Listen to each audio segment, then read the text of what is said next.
Assalamualaikum warahmatullahi wabarakatuh. Waalaikumsalam warahmatullahi wabarakatuh. Bersyukur pada Allah dan mengucapkan alhamdulillah, salawat atas Nabi dengan melafalkan Allah Muhammad wa ala alihi Muhammad. Yang saya hormati Ketua Penguji Bapak Dr. Anis Pandoy SMM, penguji ahli Profesor Dr. Muhammad Mulyadi MSc, dan tentu saja pembimbing yang sangat saya hormati dan juga banggakan, yaitu Pak Dr. Agus Lukman Hakim MSc, dan lalu juga peserta sidang Ibu Fitri Alfianti, dan jaga rekan Promo Venus yang berbahagia. Baik, presentasi saya ini, tesis saya alhamdulillah telah disesuaikan dengan koreksian saat seminar tesis ada beberapa perubahan, dan ini adalah telah disesuaikan dengan judul adalah analisis pelayanan publik pada masa pandemi COVID-19 berdasarkan indeks kepuasan masyarakat di Badan Pengembangan Sumber Daya Manusia Daerah Banten. Latar belakang, sebelum latar belakang ada moto yang memang sedang saya ingin wujudkan, yaitu semua orang itu merugi atau rusak kecuali yang berilmu. Semua yang berilmu itulah rugi atau rusak kecuali yang beramal, dan semua yang beramal itu merugi atau rusak kecuali yang ikhlas. Saya sedang berupaya, Imam Al-Ghazali, saya sedang berupaya beramal dengan ikhlas berdasarkan ilmu. Karena itu mudah-mudahan tesis yang saya bawakan ini juga akan menjadi dasar bagaimana saya akan melayani publik secara baik dan benar. Latar belakang dari tesis saya adalah Undang-Undang Dasar Nomor 25 Tahun 2009 tentang pelayanan publik mendudukkan bahwa lembaga kami, yaitu BPSDM Provinsi Banten, sebagai lembaga pelayanan publik yang semestinya melakukan pelayanan sebaik mungkin dengan prima. Oleh karena itu, turunan dari undang-undang ini adalah Permenpan RB Nomor 14 Tahun 2017 tentang pedoman penyusunan survei kepuasan masyarakat, yang diamanatkan di dalamnya adalah bahwa lembaga pelayanan publik itu mesti melakukan survei kepuasan masyarakat setiap tahun sekali. Namun data yang saya peroleh bahwa 5 tahun masa kepemimpinan gubernur kami, yaitu Pak Wahidin Halim dan Pak Andika, di tahun keempat ini, di tahun 2021 sampai 2021 hanya baru satu kali melakukan survei kepuasan masyarakat, yaitu pada tahun 2019, yang walaupun memang hasilnya melebihi target, tetapi tahun sebelumnya dan tahun berikutnya 2020 dan tahun 2021 tidak dilaksanakan.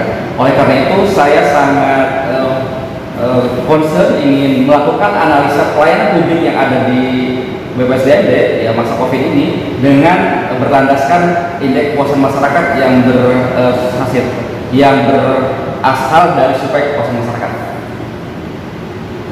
Rumusan masalah yang membuat saya pengen tahu, yang pertama adalah seberapa tinggi kepuasan masyarakat atas pelayanan publik yang diberikan oleh BPSDM Provinsi Banten berdasarkan indeks kepuasan masyarakat yang diperoleh dari hasil survei.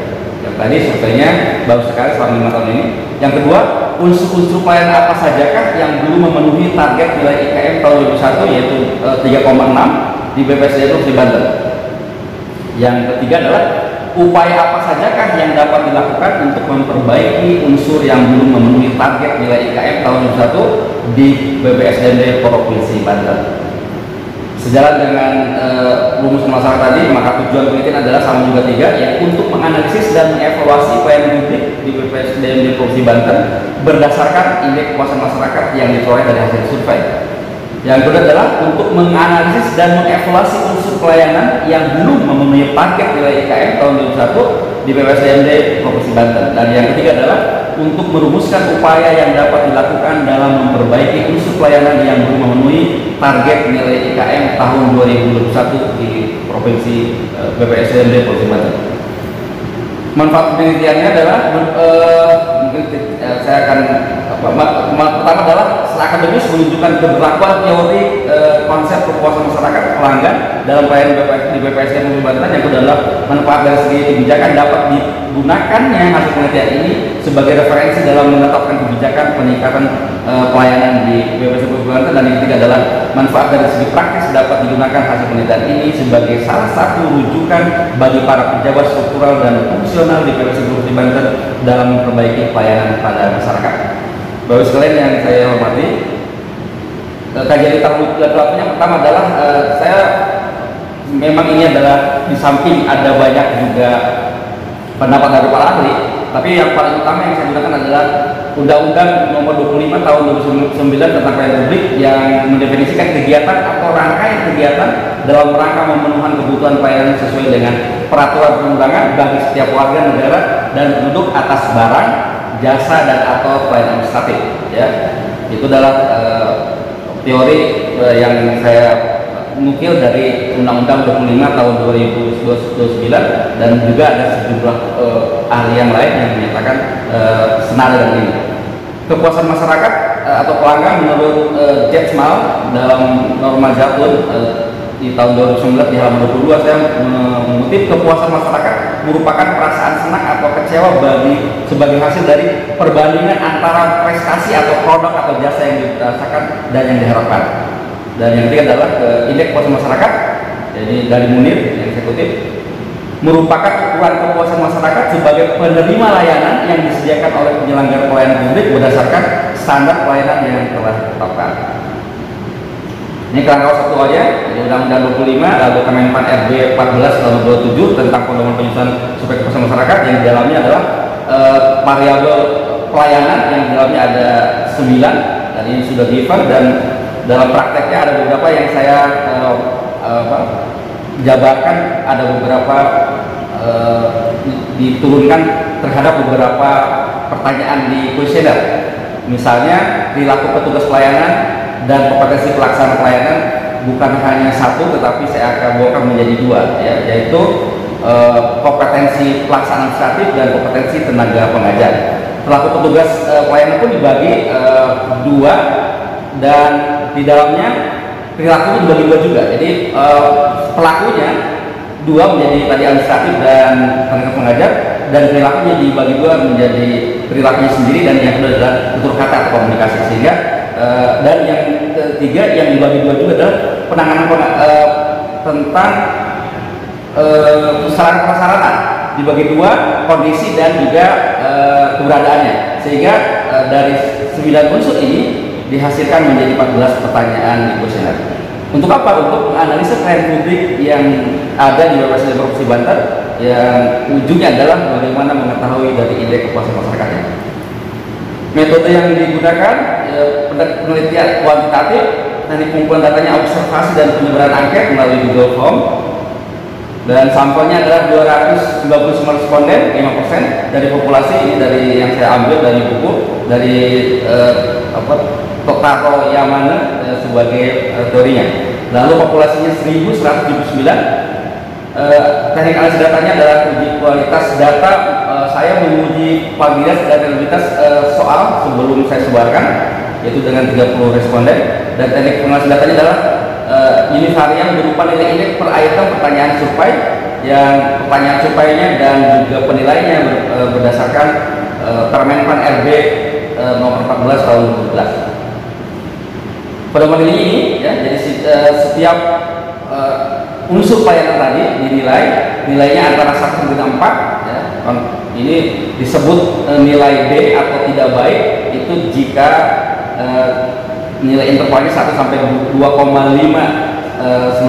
dan seterusnya. Jadi inilah yang nanti akan menjadikan rujukan untuk menetapkan apakah indeks kepuasan masyarakat yang saya survei di BPSDM Provinsi Banten di mana levelnya, apakah D, C, B atau A. Hasil penelitian dan pembahasan ini ujinya, jadi alhamdulillah jadi butir soal 14 yang saya sudah buat itu semuanya valid, karena dia R hitungnya lebih besar daripada tabel, dan realitas juga sama, jadi rombat alfanya lebih tinggi dari 0,7. Profil respondennya ini dari mulai jenis kelamin didominasi oleh perempuan, umurnya didominasi usia 31-35, dan jabatannya kebetulan dominasi oleh guru, dan beragam yang lain ada dokter, staf pelaksana dan juga lainnya. Dan lainnya ini di dalamnya sebenarnya adalah tenaga medis, yaitu bidan dan perawat. Dan asal instansinya dari kabupaten kota dan provinsi Banten, didominasi yang mengisi angket saya dari 1177 itu adalah didominasi dari dari Kabupaten Serang, yang terutama memang banyak guru di sana. Dan pendidikan terakhirnya dominasi S1 dan beberapa S2 dan juga ada yang SMA, 2 orang. Ini hasil surveinya. Ya, jadi kalau kita lihat hasil survei, ya ini per item, per unsur, dan ini adalah tertimbang, maksudnya adalah dari nilai unsur ini dibagi 9 hasilnya yang ini, dan mendudukan bahwa hasil survei yang saya laksanakan adalah nilainya 3,36, dan kalau dikonversi dikali 25 84,01 untuk pelayanan lebih baik, B dari kinerja adalah pelayanan lebih baik. Ini rincian per unsur pelayanannya, ya. Jadi ada yang sangat baik 2, yaitu tarif dan juga adalah kompetensi pelayannya, ya. Yaitu tadi yang saya pecah menjadi administrasi, pelayanan dan pelayanan pengajar. Nah, tetapi kalau dilihat dari nilai ini di sini, kalau lihat tadi kembali ke nilai yaitu 3,36, berarti ini di bawah target yaitu 360. Nah, lalu saya menemukan sesuatu, walaupun ini ditanyakan langsung menjadi pecahan dari pertanyaan 2 hal, yaitu kompetensi pelayan dan perilaku pelaksana. Ternyata kontribusi tenaga pengajar yaitu disuruh instruktur itu posisinya tetap dia di dua unsur ini, kompetensi pelayan dan perilaku pelaksana, yaitu nilainya A, dan bukan hanya A tetapi nilainya sudah memenuhi target yaitu 3,6 lebih, ya. Seperti misalnya ini kompetensi tenaga pengajar, ya, 3,71, ya. Lalu juga perilaku tenaga pengajar 3,6. Ini temuan saya, sehingga simpulan dan saran yang saya usulkan, yang saya temukan adalah sebagai berikut. Yang pertama, simpulan pertama sesuai dengan 3 pertanyaan tadi di depan, 3 masalah yang saya ungkapkan di depan. Yang pertama, indeks kepuasan masyarakat atau IKM atas penyelenggaraan pelayanan publik pada masa pandemi COVID-19 yang diberikan oleh Badan Pengembangan Sumber Daya Manusia Provinsi Banten adalah sebesar 3,361 atau setara dengan 8,016 dengan predikat baik atau B. Besar IKM ini masih di bawah target capaian tahun 1, yakni sebesar 36. Hal ini dapat diduga, karena saya belum teliti, dipengaruhi oleh pandemi COVID-19 yang melanda seluruh aspek pelayanan. Simpulan 2, terdapat 8 unsur layanan yang memiliki nilai di bawah target IKM tahun 2021. Dengan peringkat terendah adalah unsur waktu pelayanan, yaitu 3,177 atau 79,425, disusul oleh produk spesifikasi jenis layanan 3,21, unsur sarana prasarana 3,323, dan unsur persyaratan pelayanan 3,24, unsur prosedur pelayanan 3,28, penanganan pengaduan 3,35, perilaku pelaksana 3,5, dan kompetensi pelayanan 3,55, ya, yang semuanya yang 8 ini perlu ditingkatkan. Oleh karena itu, yang simpulan 3, upaya peningkatannya saya mengusulkan bagaimana agar pelayanannya meningkat sehingga nanti ke depan kalau lagi dilakukan survei IKM-nya akan memenuhi target, yaitu 3,6. Jadi yang pertama, melaksanakan hendaknya harus dilaksanakan survei kepuasan masyarakat secara rutin setiap tahun sesuai amanat undang-undang. Yang kedua, meningkatkan kompetensi dan perilaku pelaksana pelayanan dengan melibatkan tenaga pengajar di sekolah yang ada, karena di hasil survei ini di desa di posisinya adalah memenuhi target dan di posisi A, ya, peringkatnya, sehingga bisa dimanfaatkan, tidak harus memanfaatkan keluar. Yang ketiga, memperjelas dan mengkomunikasikan, karena secara SOP sudah ada tapi kurang dikomunikasikan. Maka saya sarankan di sini yaitu terkait 3 hal yang harus diperjelas dan komunikasikan kepada masyarakat pengguna jasa melalui berbagai media mengenai unsur persyaratan pelayanan yang pertama, yang kedua unsur prosedur pelayanan, yang ketiga unsur produk spesifikasi layanan yang ada di BPSMD, sehingga mereka semuanya merasa jelas, sehingga karena jelas itu maka indeks kita atau survei yang kita berikan akan mendapatkan nilai tinggi. Yang berikutnya, monitoring kondisi sarana prasarana yang ada untuk memastikan layak pakaiannya.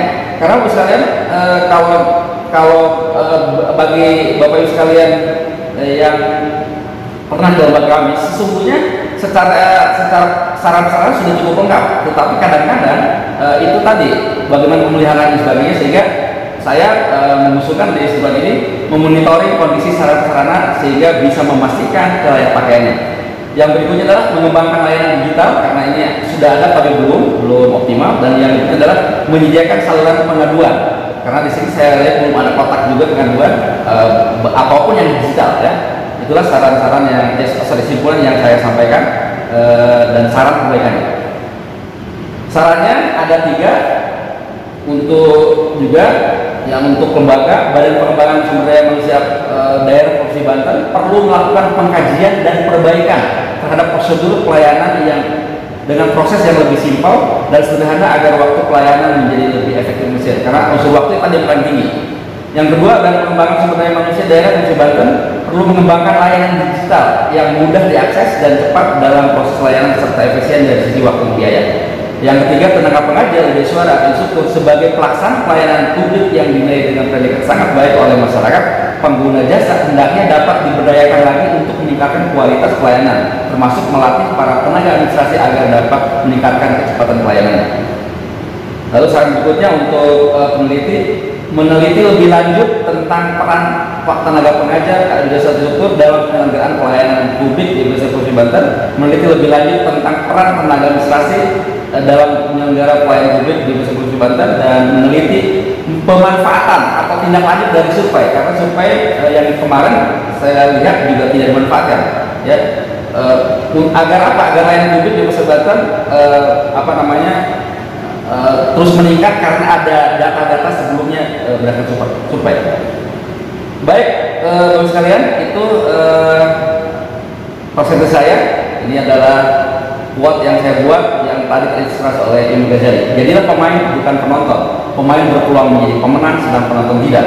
Karena sekeras apapun penonton berteriak, sejarah hanya akan mencatat pemain yang menjadi pemenang, bukan penonton.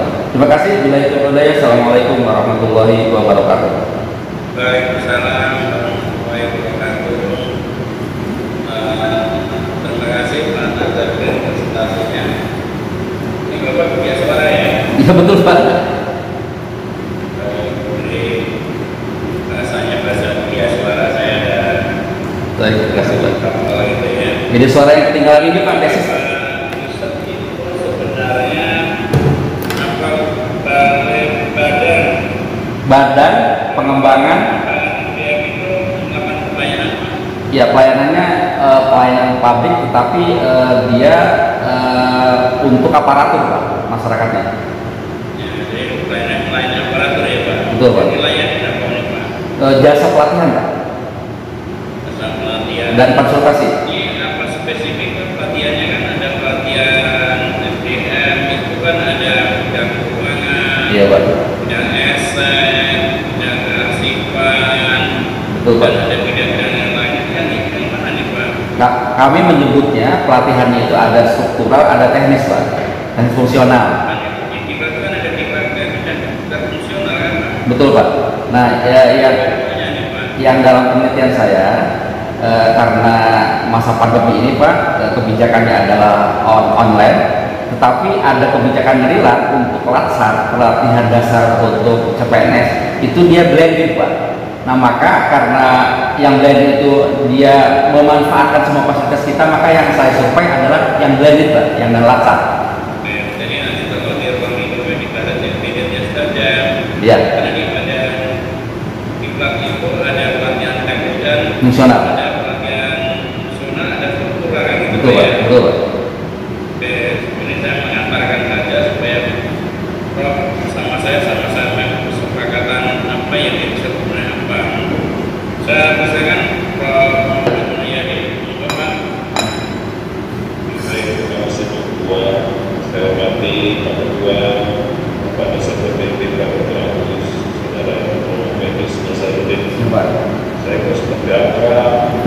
Kan murid bapak Pak.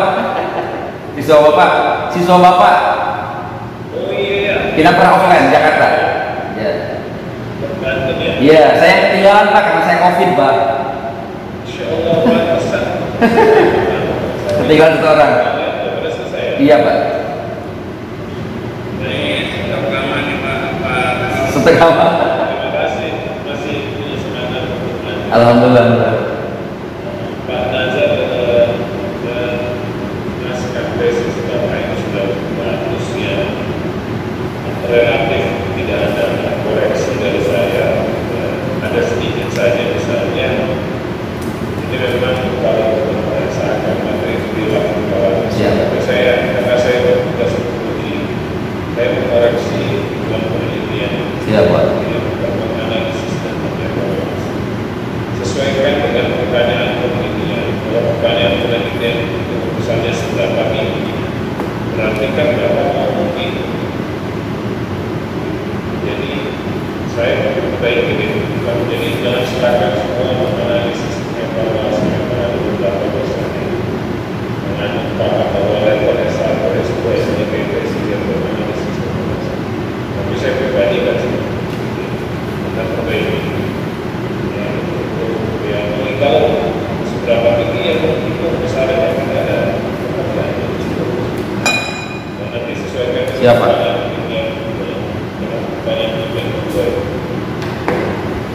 Begitu lagi berarti. Jadi kalau saya kasih analogi ini saya kan pernah kasih analogi. Kalau hari pertama kita istri kita bilang kita nanya itu mau ngajar tujuannya apa? Saya mengajari murid menjelaskan siswa. Hari kedua itu ke sekolah dan saya mencarikan tujuannya menafkahi. Hari ketiga ke sekolah mengajar tujuannya menafkahi Tuhan. Memang betul tapi tidak nyambung. Jadi harus nyambung ya para maksud. Yang pertama yang kedua,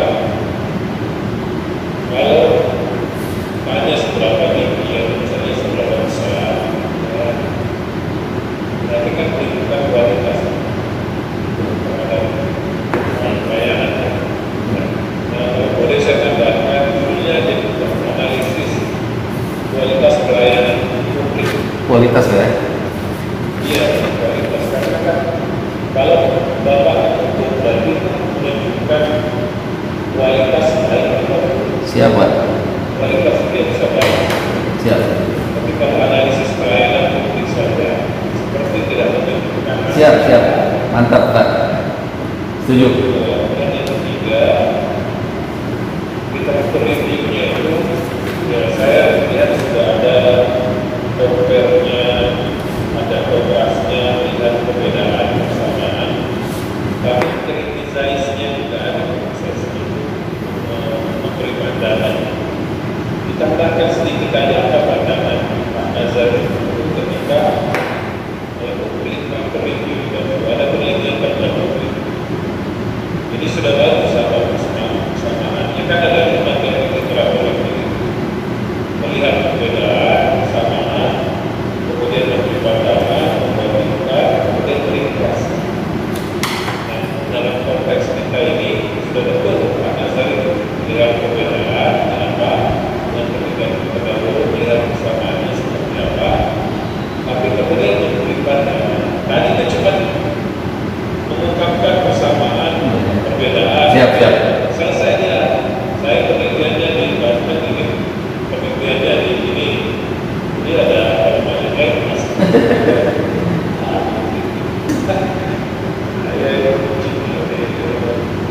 Dan begitu. Siapa? Itu aja masukan saya. Siap.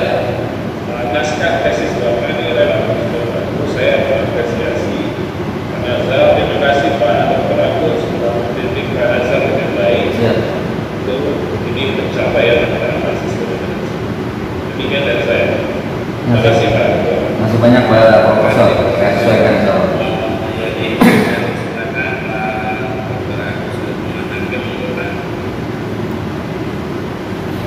Assalamualaikum warahmatullahi wabarakatuh. Waalaikumsalam.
berikan yang kedua, saya terima kasih sudah cukup banyak dari Pak Dokter dan Dokter Yati, insyaallah nanti kami sama-sama diskusikan agar hasilnya sesuai dengan kesulitan sekalian. Mungkin demikian, maaf jika mungkin ada peran saya dalam ini dan bisa jadi tempat diskusi bagi para mahasiswa. Terima kasih Bapak Dr. Tasda dan Assalamualaikum warahmatullahi wabarakatuh. Waalaikumsalam.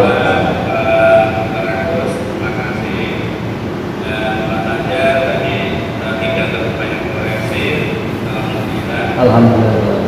Jadi selamat teman saya, siapa teman yang mana aja yang Rahmat. Rahmat Sugiarto. Siapa?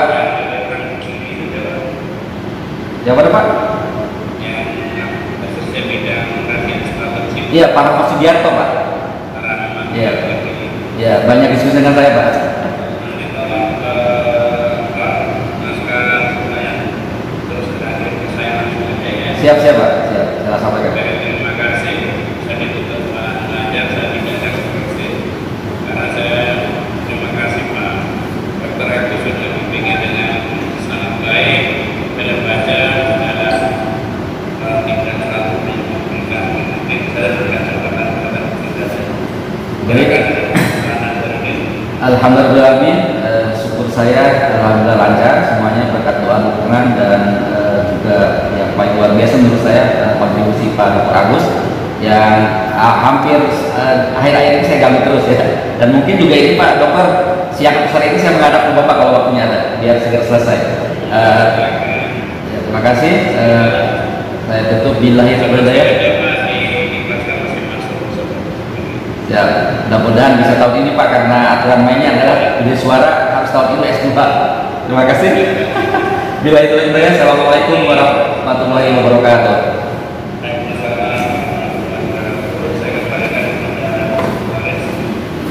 Terima kasih Bapak. Terima kasih juga pada Bapak dan Agus dan juga bersedia Ada beberapa buah pengumuman, ya. Mungkin udah nggak sabar nih ya, pengen dengar hasil nilainya nih ya. Siap Pak, nggak sabar nih Pak Dian. Sabar ya. Oke, sebelumnya saya ucapkan sekali lagi selamat kepada Bapak Ibu semua karena dinyatakan lulus. Alhamdulillahirobbilalamin.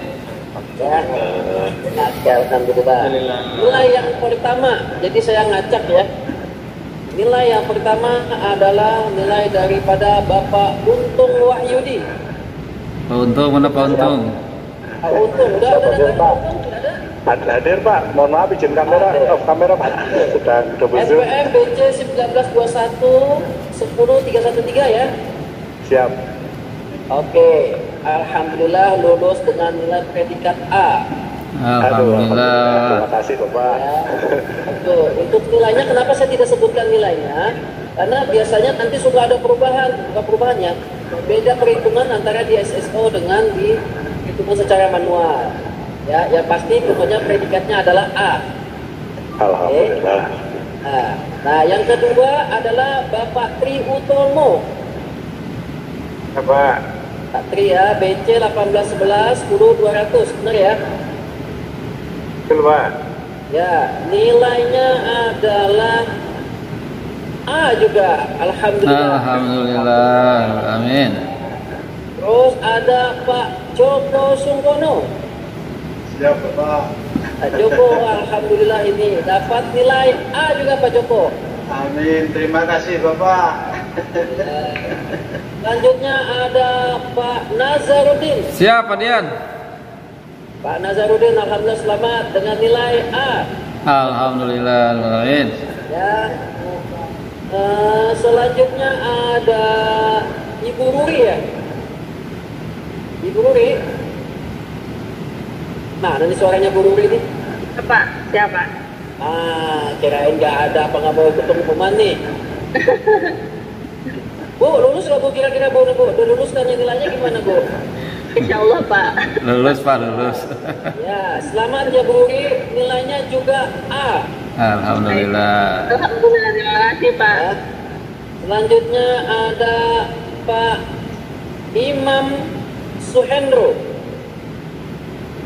Pak Imam Suhendro juga dapat nilai A pada Palman. Alhamdulillah. Alhamdulillah. Selanjutnya ada Pak Rahmat Albar. Ya Ustaz. Ya, alhamdulillah nilainya juga A. Alhamdulillahirabbil alamin. Alhamdulillah. Ya. Berikutnya ada Pak Agus. Pak Agus. Ya Pak. Alhamdulillah. Ya, Semangat siapa? dong, Pak Agus. Ya. Pak Agus kok. Siapa? Pak Agus nilainya juga alhamdulillah kok. A juga Pak Agus. Alhamdulillah. Terima kasih bagian. Ya. Udah semua ya diumumin ya? Ada yang belum? Siapa nih yang belum? Pasis. Pak Lurah belum, Pak Lurah tuh. Pak Lurah mana wajahnya Pak Lurah nih? Siapa? Pak Siswanto mana Pak Siswanto? Oh. Pak Sis katanya suruh ngambil nilainya ke kampus. Enggak ya, alhamdulillah Pak Siswanto juga mendapat nilai A Pak. Alhamdulillah. Alhamdulillah. Ya, Pak Siswanto nanti kalau misalkan menghadiri visinya itu nanti dibilang ke saya Pak ya. Buat. Jadi jangan nggak perlu menghubungi lagi Bu Mary atau Bu Maya karena memang sudah dialihkan ke prodi. Oke, Pak Sis? Ya. Ya, alhamdulillah Bapak Ibu semua, saya sudah umumkan hasil dari